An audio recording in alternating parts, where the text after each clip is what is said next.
Alors, on vient de voir un regard de la côte est des États-Unis. Maintenant, qu'en est-il du côté de la Chine? Deng Shuang est l'ancienne CEO de CDB Capital, qui est une filiale de China Development Bank. Deng Shuang est aujourd'hui en train de constituer l'un des plus gros fonds de fonds en Chine. On aurait adoré la voir avec nous en live. Malheureusement, elle est trop loin, elle est basée à Pékin. Et donc, elle nous a envoyé un message avec son regard depuis la Chine. Respectful Mr. Nicholas DeFock, ladies and gentlemen, it is truly an honor to speak at Capital Invest today. My name is Deng Shuang. I worked at China Development Bank for more than 20 years. CDB, very much like our host BPI, is the most prominent government-backed institutional investors in private equity. I established and managed the few largest funds in China, through which we sponsored over nearly 200 funds covering more than 3,000 portfolio companies. On behalf of the Chinese government, my team set up over 20 bilateral or multilateral funds with financial institutions from almost every continent.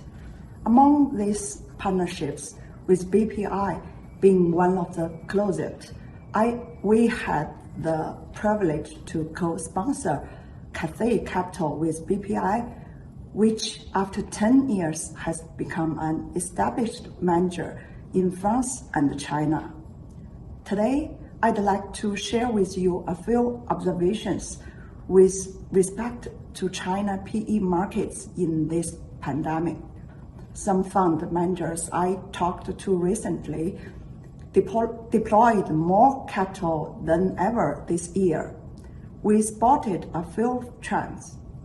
Industry-wise, online education and online shopping, as well as healthcare, are able to capture business opportunities in this special situation, and thus gain particular popularities among investors.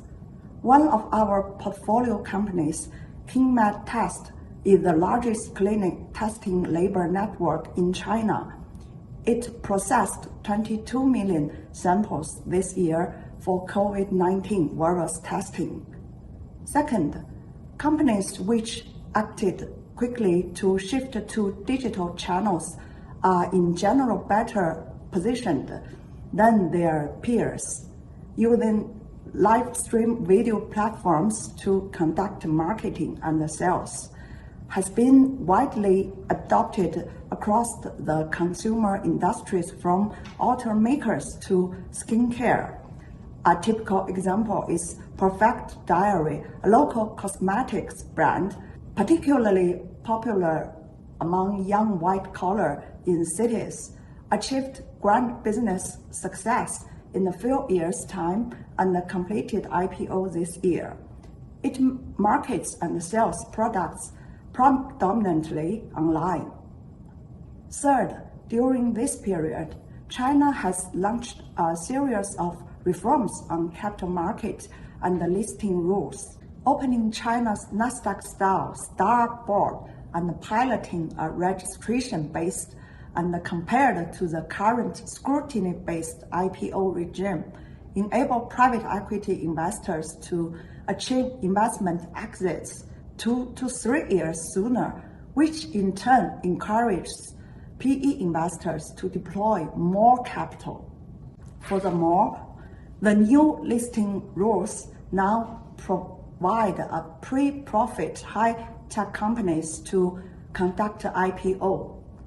Easier access to capital market could also mean that IPO is not the finish line for PE investors, who should really now focus more on business and commercial fundamentals when evaluating investment opportunities.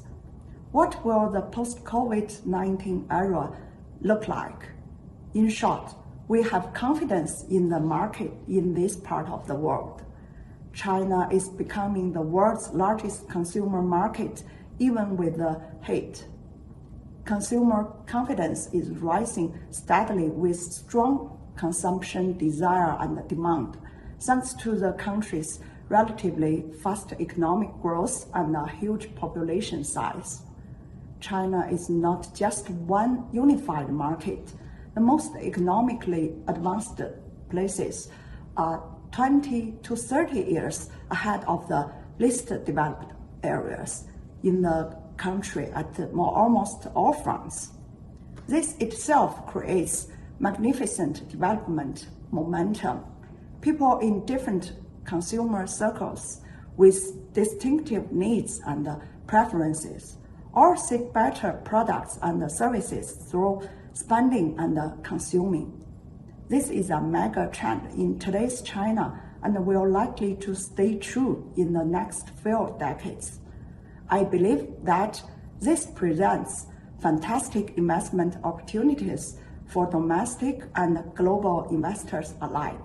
All these positive trends aside, as I often got asked, is China's economic growth healthy and sustainable? I don't deny that there are challenges in our economy and market.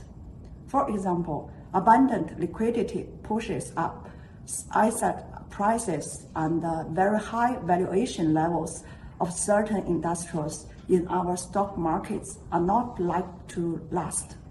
However, we do see strong fundamentals behind the resilience of solid Chinese companies more now than just 5 years ago. We also see quite a number of internet-based business giants emerge in the enormous-sized market with the largest population in internet users.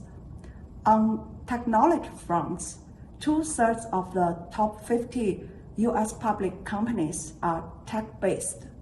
On Hong Kong Stock Exchange, 50% of the China-based companies are also tech firms.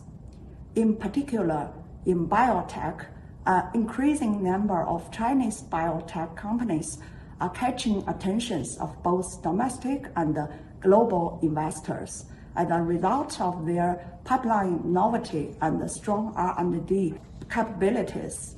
In this constantly evolving market with both expected and unexpected challenges for all businesses in China, those who can quickly adapt to changes have better odds to survive and thrive.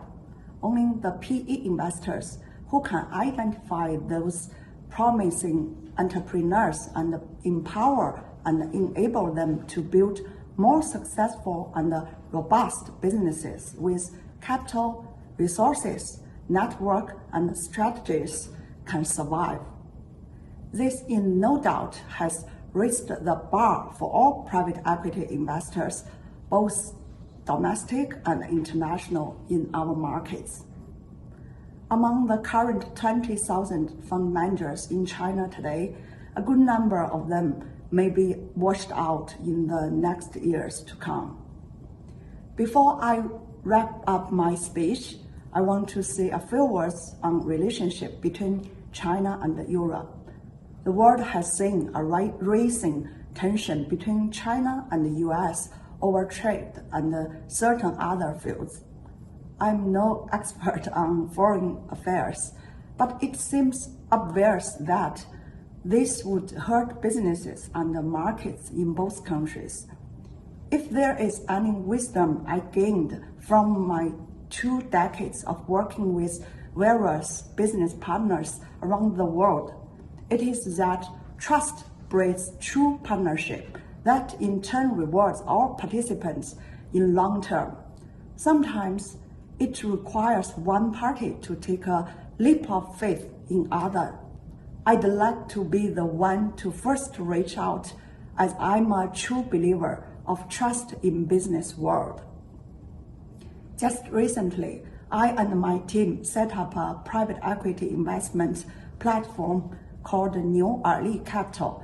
It offers all of primary, secondary, and direct investment products in both RMB and USD. We are backed by reputable sovereign wealth fund and absolute industry leaders. New Capital's vision is to become the nexus point of our business partners to empower them and to generate economic returns for all. I welcome you to ride on the magnificent development momentum in our market through investing in this part of the world. Last but not the least, I wish everyone safe and healthy. As Napoleon said, victory belongs to the most persevering. Thank you, BPI and everyone, for having me today. Merci beaucoup.